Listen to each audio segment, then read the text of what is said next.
மீலாது உலகம் முழுக்க இருக்கிற மீலாதுகளில் அல்லது மௌலிதுகளில் ரசூலுல்லாவுடைய புகழ் நடக்கிறது. புகழ்றோம், இல்லைன்னு சொல்லல. புகழலாமா? புகழலாம். எது வரைக்கும் புகழலாம்?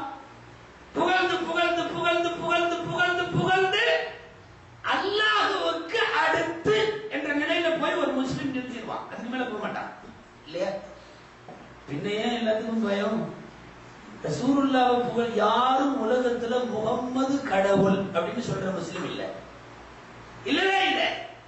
ரெண்டு அல்லாஹ், ஒன்னு அல்லாஹ்வாக்கு, இன்னொன்னு முகமது. யாரும் சொல்லல, யாரும் சொல்ல மாட்டார்கள். அப்படியானால் அல்லாஹ்வுக்கு அடுத்து உலகத்தில் இருக்கிற எல்லா படைப்புகளையும் விடவும் என் பெருமான் ஸல்லல்லாஹு அலைஹி வஸல்லம் ஏற்றமானவர்கள் என்று சொல்லுவதற்கு அனுமதி உண்டா இல்லையா? இதைத்தான் மீலாது செய்கிறது, மௌலிது செய்கிறது.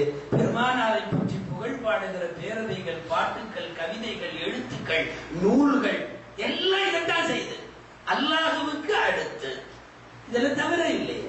வானங்களை விட, பூமிகளை விட, மலக்குகளை விட, அரிசை சுமக்கிற மலக்குகளை விட, ஏன் ஜிப்ரீலை விடவும் நபிகள் ஸல்லல்லாஹு அலைஹி வஸல்லம் மேலானவர்கள். அந்த புகழ்ச்சி தான் மீலாது என்று பெயர் வருகிறது. ரசூலுல்லாஹ்வை புகழுகிறோம்.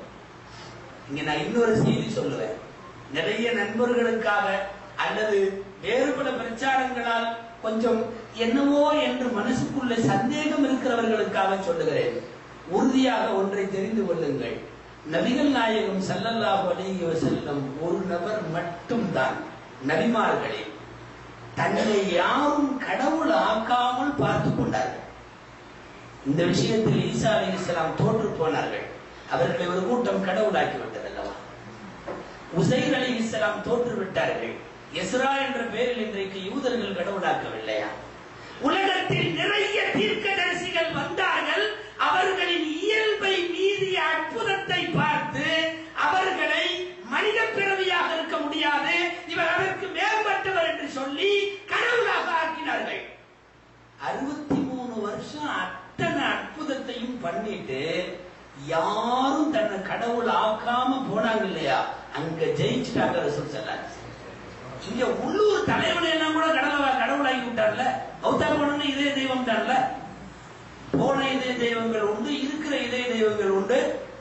வாழும் தெய்வம், பொன்மனை ஜன்னல், அப்படி இப்படி கரம், ஆய் ஓய், வானம், பூமி எல்லாம் கடவுள். மனிதனை கடவுளாக்குகிறார். சிலை வணக்கமே வானா, உருவ வழிபாடு வேணாம்னு சொன்னார் பெரியார். அவருக்கு செலவு வச்சு எத்தனை இடத்துல உட்கார வச்சுக்கலாம். கொஞ்சம் புகழ் பெற்றால் சிலை வைத்து விடுவதும் வணங்கி விடுவதும் மனித இயல்பு. ஆனால் ரசூலுல்லாஹ் இவ்வளவு புகழின் உச்சத்திற்கு போனதற்கு பிறகும் தன்னை யாரும் கடவுளாக்கல இல்லையா? இப்போது தெரிந்து கொள்ளுங்கள். நீங்கள் நாயகத்தை எவ்வளவு வேண்டுமானாலும் புகழலாம். காரணம், யாரும் கடவுள் ஆக்க மாட்டார்கள், ஆக்க முடியாது. அதற்குள்ள தடுப்பு அணைகளை நபி ஸல்லல்லாஹு அலைஹி வஸல்லம் போட்டு விட்டார்கள். ஒரு முஸ்லிம் படாத பாடுபட்டு கனவு கண்டு காசு சேர்த்து வைத்து பெரிய பாக்கியமாக கருதி மதீனாவிற்கு போவான். அந்த ரசூலுல்லாஹ்வின் மகரந்தங்கள் பூத்து குலுங்குகிற, மல்லிகை மனம் கவழுகிற, உலகத்தின் சாந்தி மயமான அண்ணல் துயில் கொள்ளும் அந்த ரவுதா ஷரீஃபில் போனாலும் ஒரு முஸ்லிம் சலாம் தான் சொல்லுவானே ஒழிய சஜிதா செய்ய மாட்டான். சஜிதா செய்ய மாட்டான். யாராவது உண்டா? நாங்கள் அல்லாஹ்வுக்கு இப்படி மேகவாதி செய்யறோம், கொஞ்ச நேரம் ரசூலுல்லாஹ்வுக்கு இப்படி ஒரு செய்ய மாட்டான். சஜிதா செய்ய மாட்டான் என்பது இவன் முடிவல்ல, படுத்திருக்கிற ரசூலுல்லாஹ்வின் முடிவு. எனக்கு யாரும் சஜிதா செய்யக்கூடாது. இந்த விஷயத்தில் செய்து விட்டார்கள் நாயகம் ஸல்லல்லாஹு அலைஹி வஸல்லம். ஒரு முஸ்லிம் ரவுதாவில் சலாம் மட்டும் தான் சொல்லுவார். அப்படின்னா மீலாதிலேயோ மௌலிதிலேயோ வேற ஏதாவது கவிதையிலேயோ வாழ்த்திலேயோ பேச்சிலேயோ எழுத்திலேயோ புகழ்ந்து புகழ்ந்து புகழ்ந்து என்ன புகழ்ந்தாலும் யாரும் ரசூலை கடவுளாக்க மாட்டார்கள். அப்ப அல்லாஹ்வுக்கு அடுத்து என்று சொல்லுகிறார்கள். அது உண்மை, அது உண்மை. இன்னொரு பேருண்மை என்ன தெரியுமா? உலகத்தில் இதுவரை கவிஞர்கள் எழுதியவர்கள், பாக்கள் எழுதியவர்கள், பேசியவர்கள், பாடியவர்கள், கவித்தவர்கள் அத்தனை பேரும் சேர்ந்து ரசூலுல்லாஹ்வை எவ்வளவு புகழ் பாடினார்களோ அவ்வளவும் ரசூலை கவனிச்சு கம்மிதான ஒழிய யாரும் கூட படல. அதற்கு அப்பாற்பட்டவர்கள். நம்ம வார்த்தைக்குள்ள ரசூலுல்லாவை கொண்டு வர முடியலைங்கிறது தான் உண்மை.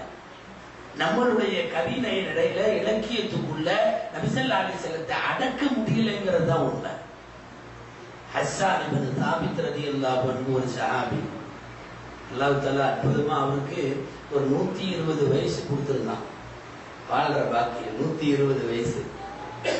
என்ன ஒரு பியூட்டினா 60 வருஷம் கரெக்டா இஸ்லாத்துக்கு முன்னாடி, கரெக்டா 60வது வயசுல இஸ்லாத்துல சேர்ந்து அதுக்கப்புறம் 60 வருஷம்.